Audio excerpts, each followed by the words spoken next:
mwaga damu. Majangili tuwashike na tuwararue rwa. Habari tuwapasheni, maafisa wa polisi, na nyote siogopeni, ni marafiki polisi. Magaini sificheni, metupea wasiwasi. Majangili tuwashike na tuwararue rwa. Wananchi tuamke, tusaidie nchi yetu. Vijana tumakinike, tusiuze nchi yetu. Waumini tukumbuke, Kenya ni nchi yetu. Majangili tuwashike na tuwararue rwa. Bado mwangoja, si tumeenda. Mwaka 95 sheria tuliibuni, tuliketi kongamano, mwishowe tukabaini, sote shikane mikono na ushuru tulipeni. Jameni lipa ushuru na Kenya yetu tang'aa. Utaishi huru, biashara tafanya huru, serikali haitakudhuru. Biashara kuwa huru, Embu hadi Nyahururu. Jameni lipa ushuru na Kenya yetu tang'aa. Wakenya tunawasihi, ushuru na tulipeni. Biblia yatusihi, ya Kaisari tulipeni. Usiseme si sahihi, ushuru sivurugeni. Jameni lipa ushuru na Kenya yetu tang'aa. Elimu sasa ni bure kwa manufaa ya ushuru. Afya itakuwa bure kishikilia ushuru. Sote tasema hure, uchumi itakuwa guru. Jameni lipa ushuru na Kenya yetu tang'aa. Aha, tumemaliza. Another point of view, scholarships. What we give Hungary to Kenya is scholarship. So this is our way of, I wouldn't say helping, but cooperating with Kenya. We are the biggest scholarship donor to Kenya from the whole world. We give over 200 scholarships. For a small country like Hungary, I think it's a big achievement. And it's a fully paid tuition, accommodation, and even an allowance, so you can survive and save some for parties. And what is the scholarship about? So scholarship is it's not a free handout, because this is an investment. So what we actually, if we calculated the amount of money we spend on a student, and we get back more than what we spend, because all the students, first of all, they will spend all this money in Hungary. So the money is not given to them, so anyway it stays in Hungary. Their families come and visit sometimes, so they spend. Every 5 scholarship student attracts a tuition student, because it becomes popular, so word of mouth. So we have every year hundreds of tuition paying Kenyans as well in Hungary. And in addition, those students who come and learn, they will come back and become ambassadors of Hungary. So one day they will be standing here and saying how great Hungarian products are. Many of them even marry Hungarian girls or boys, so they make a lasting. With the Kenyan students, we have a very positive experience. They're very humble, and they try to accommodate and respect our culture and language. They also learn a few words, just like I did. And I think this is one way that their viewpoint and their absolute different mentality and much more patient approach to everybody is also teaching patience to our people, to Hungarians, how to approach. Because one thing that Africa is, I think, ahead of Europe is tolerance. I mean, just if you look at Kenya, the amount of type of people, ethnicities, religions, you know, in Europe, once we are different, we make our own country. So each country is a homogeneous block. Help is not what Africa needs, neither what Europe needs. So how can Africa, then I wouldn't say help, but interact with Europe in a way that it develops? So what I noticed in Kenya and in my about almost 10 years here is when you ask people what they want, it is not money, although it's also common, but jobs, kazi, yeah, fanya kazi, ninataka fanya kazi always. So jobs are much more useful than help, because jobs create a self-worth. It shows that you can do it. You don't need the free handouts, you can do it. And jobs make you responsible, because if you don't do your job, you will lose it, you won't have money, you can take care of your children, yourself. So you will be striving to work hard and perform better. And whatever helps or need you get now from the foreign community to build hospitals and churches will be redundant. You won't need that. Because if you have a job, you want to keep that job. You will build your own hospital to be healthy. You will build your own schools to train your children to do the job after you pass away. So it will all be redundant, and people will not be needing any help anymore. Because paying taxes, people don't understand. Even in my country, why do I pay taxes? It's just stolen away. I'm not corrupt. I just take kidogo chai to take care of my family. Yeah? And so, if the government doesn't take care of my family, why can't I? But if you look at it on a system, so you won't already change at 20 or 30. Even we won't change you. It has to start from kindergarten, from home. Why is corruption bad? Let's look at this point, and not paying the taxes. Why is it bad? If you look from a single person, it's not bad, because I will feed my family, university. Is that you don't see what taxes are used for. So I think it's the government who should put up a screen in every city, putting in how much tax is paid in, and put photos of the projects, what is it spent on. So you have like a clear transparency. But on the positive side, I have to say that in Kenya, there is money spent, tax money on infrastructure. So since I have been here, there have been the expressway, the SGR, the highway, even now coming to Limuru, it's been upgraded. So there is, compared to other countries in the region, so the tax money is spent on somewhere. There is an NHIF, although it may not work 100%, but still there is. So I'm not just criticizing, but I'm saying that the government should spend this money on this infrastructure for the investors, which is physical, financial. Kenya is very good at already both legal, and the most important is the human infrastructure. It's very important to have these infrastructures in place. And as Kenya, because you will probably in 20 years be the decision makers, hopefully. So you have to start now. Now to bring an investor to Kenya, it's such a bureaucracy, so complicated, and bureaucracy is the breeding ground for corruption. There is a customs, VAT, IDF, railway levy, expressway, you can't even follow. And of course you have to hire people to tell you which way to go, kidogo here and there. If this was simplified, if you just put one fee, let's say 10% on an investor, they would be flocking here like the birds.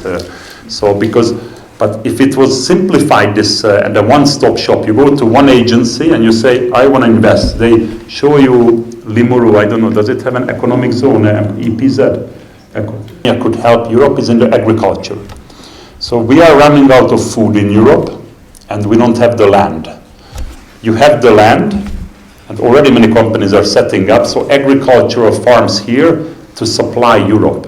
But again, we come back to the same system, so the basic foundations of work ethics and infrastructure have to be there.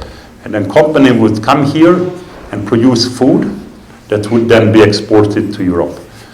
Even now, it is already in progress, but it can be done on a much larger scale, because here you can harvest 4 or 5 times in a year. In Hungary, we're lucky to do it once because of the climatic experience. So I think these are some of the ways that Africa and Europe can partner, and then there would be no need for this abused help, or how do we call it, development assistance in the diplomatic world, because you would help yourself, Europe would help itself, so it would be an organic process of integration, and cooperation. And it is absolutely not true that in Europe everything is made of gold and sausage, and it's the land of plenty, because I come here and this is the land of plenty. So Kenya has been gifted by God 5 times better than any European countries from nature. I welcome you to think about how you can interact with Europe, but in a way that both of us profit from it. And that is the way that Africa can help Europe, but mostly that's how Africa can help itself. Every donor-funded project, what I have come across, is either a bit artificial, or it only lives as long as the donor funds it. So it's like putting a bandage on an ulcer of a diabetes, but not treating the diabetes itself. We were shocked by how much more advanced Kenya is than Hungary. So I will repeat it. Kenya being more advanced digitally than Hungary. So this M-Pesa and all these payments, is even today, it's unimaginable in Hungary. So the only way you pay is your card, or you can log into your phone, bank, and then you transfer, which is almost like M-Pesa, but you need 27 clicks, not 4. So all this M-Pesa, this loans, M-Shwari, and all of these, I mean, you can order a fundi online, and all this is unimaginable in Hungary for 2 reasons. We don't have fundis anymore, as I said, labor, and these online systems, they are still new. So what Africa had this technological leap.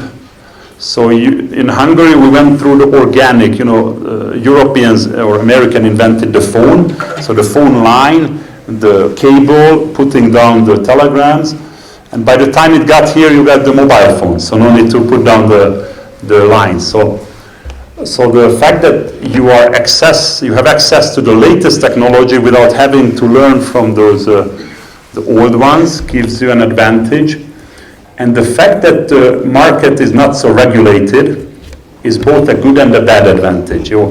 It's bad from an investor point of view that it's not so regulated, but from an innovator view, it's better because, for example, there is this leap, and the Kenyan mind, the openness because of that is sometimes very productive, that they show us ideas. And this was actually one of the projects we are working with Hungarian companies, and even with the Kenyatta University in Nyeri, we have a cooperation of creating a mini India. I hope you know what I mean by that, a technology hub, whereby we hire IT specialist skills in a distance, remote work. So now everything is done in India because of the history. In 20, 30 years, they became the IT hub of software development. But when I talk now to Hungarian companies, they're not so happy about it with India anymore. It's the whole mentality, the time difference, is very different to Hungarian. The Kenyan mentality, even the Kenyan accent is easier to understand, and even the time zone. We are almost the same time zone. We are really working on this. We're trying, and there is a lot of potential. And so I think the IT sector is one when there is a huge potential, and especially because you don't need movement of goods. Because for vegetables, you have to meet the European requirements, very high, like the lack of pesticides. So it's very expensive. Then you have to ship it, and a COVID comes, and the logistic price goes up twice. While in software, you download, transfer, and thanks God governments haven't put customs yet on these downloads and transfer filing, but that's a very quick export-import without the movement of physical goods. So if you have an idea, so actually I give you this challenge. If you can set up such a IT, so SQL, Java, HTTP, all type of, we can give you a list. Programmers, if you can put up a lab, a hub here, an IT hub with the quality controls.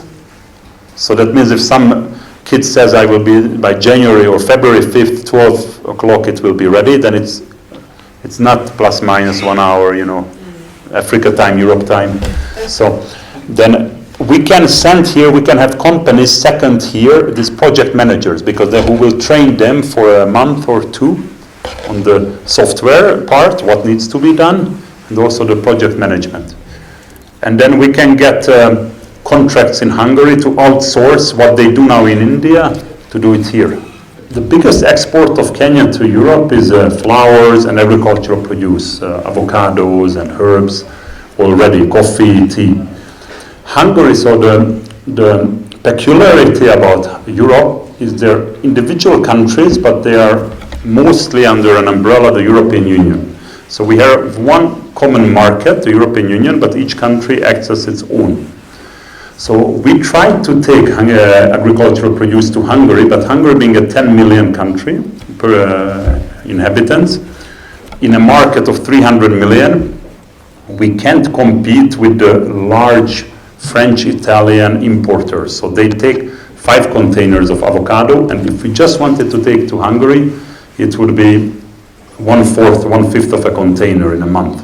So the cost, the transportation costs are high in this agricultural produce. So to directly take produce to Hungary is not economical, although we have tried many times, but the price is so high. So what happens, the Italians take it to Italy and then truck it to Hungary, and it's still cheaper than taking it directly to Hungary. We discussed with the Vice Chancellor and the Deputy Vice Chancellors our R&D cooperation with Hungarian universities, staff and student mobility. There is this Erasmus Plus program which facilitates that. And we also hope to do some market-based, like the Innovation Hub, where we connect software development companies with local talent. And we hope to set up a remote teleworking center in the long term, which can actually offer jobs remotely here to young talented IT specialists. We are doing at Kenyatta University, you mean? So we are doing a cancer center there, a comprehensive cancer center. It's an intergovernmental project. It's between Kenya and Hungary. The agreement has been signed, the tender has been awarded. So now we are waiting for the implementation to begin, hopefully in the second part of this year. Hungary here in Kenya for visiting and giving us a very stimulating public lecture on how Africa can help Europe, which is really a unique thing. And the main message that has come through is the levels of technologies that we have here in Kenya. He has also indicated that much of what we look out there is actually within us as individuals and as a country, and we should not be looking out for handouts. Rather, we should be appreciating what we have as a country, as individuals, and deploying it to improve lives. So it's been a very stimulating time to listen to him and to hear a representative from Europe sharing with us and reminding us about the vast opportunities and the resources that we have that can take this country to the next level. We have started a journey with the Embassy of Hungary here in Kenya. 3 months ago, we hosted their staff, Madam Caroline Kithama, who came and gave us full details about scholarship opportunities in Hungary, all the way from the bachelor's degree to PhD. So we are encouraging our students to apply. We're also looking out for opportunities to sign MOUs with top Hungarian universities, especially in the arena of innovation and IT. And as he has indicated, we are at the formative stages of establishing a world-class innovation center, and we will be collaborating with the Republic of Hungary in rolling out this magnificent facility.